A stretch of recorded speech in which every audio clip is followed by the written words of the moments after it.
Hi, I'm Pfeffer-Hahn and welcome back to my channel. Today I'm sharing the ins and outs of pensions, defined benefit plans and defined contribution plans. A defined benefit pension is a retirement plan where the benefits are provided to the employees.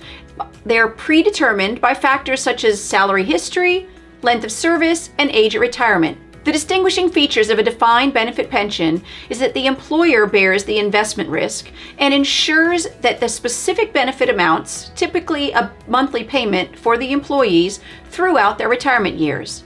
This provides employees with the advantage of a secure and predictable income stream during their retirement, as the employer is responsible for funding and managing the pension to meet the future benefit obligations to the employee. Pension plans are a great benefit if you can get it.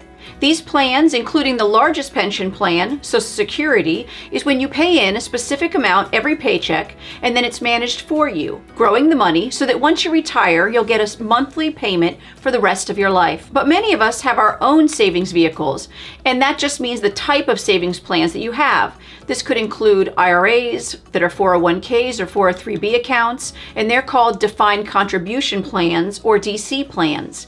And it means that the employee contributes a fixed amount or a percentage of their paycheck to an account that's intended to fund their retirements. In addition, the sponsor company can match a portion of the employee contributions as an added benefit. And here's the key difference between these two plans.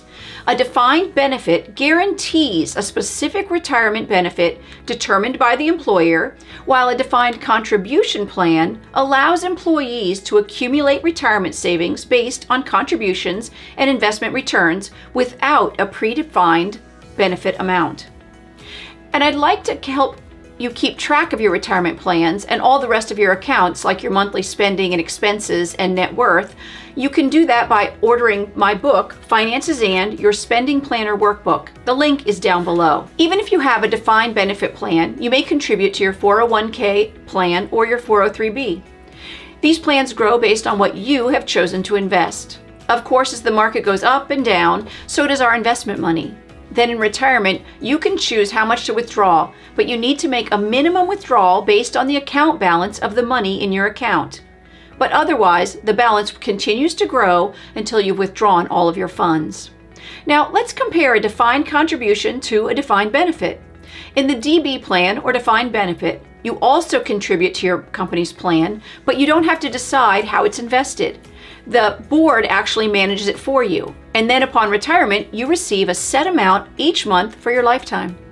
This means that you receive what is generally based on the years of your work, the highest salary earned, along with some type of a multiplier that the plan has adopted. Pension funds invest in a prudent way to guarantee that the fund, it's actually a trust, is available indefinitely. They do this by diversifying the portfolio, what you call the different types of savings that you invest in, and have high and low risk investments with value and growth holdings. And since the employer is responsible for the fund, making investment decisions and managing it, they assume all the risk for paying out the money invested. The money is often distributed to the retiree in monthly payments as a lump sum payment or a combination depending on your plan. This is a personal decision and is best made with a fiduciary financial planner who will help you choose what's best for you and your family and, of course, your future goals. A few possible options that are often available include a single life payout, where only the pensionee receives a monthly payment for the rest of their life. A second life payout, which means you or your spouse would receive a monthly payment for the rest of the longer living spouse, and it will be paid out until the second of you passes away. A lump sum payment is an option where you receive a large lump sum with smaller monthly payments. Lump sum payments may dramatically affect your taxes that are owed that year, so be sure and consult a planner before you choose this as an option and know the consequences to prepare for your tax bill. These pension plans are a draw to employees because they can set it and forget it. There's no choice to be made when you're investing. There's almost no investment risk to the employee as the employer takes on the changing market performance hits. Employees can choose to invest in additional plans like your Roth 401k or a 403b or a Roth IRA to draw against without paying taxes on these accounts. A pension may offer, as an example, to pay 1 times the amount of number of years worked times the average of your last 5 years' salary. Investopedia uses the example of 1% times 35 years times $50,000. So 35 times 50,000 is 1,750,000. Then multiply that 1% and you get $17,500 a year for life. If you divide that by 12, you'll get the monthly payments. In this example, you'd receive $1,458 a month. Public pension plans are frequently found for government workers. They often have growing pension funds. The largest pension is the California Public Employees Retirement System, and they offer a 2% multiplier. So in my previous example, those members would make $35,000 a year or $2,916 a month. Another perk is that pensions often have a cost of living escalator included. That means that if inflation goes up, the payments do as well. This is to ensure that what an employee is making keeps up with the rising rates for buying both goods and services. If you were to make $1,000 a month and the interest rates and cost of living rise 2%, without the escalator, it's like you're making $20 less the next year per month. And with that escalator, you're actually making $1,020 a month, the same as the previous year with inflation.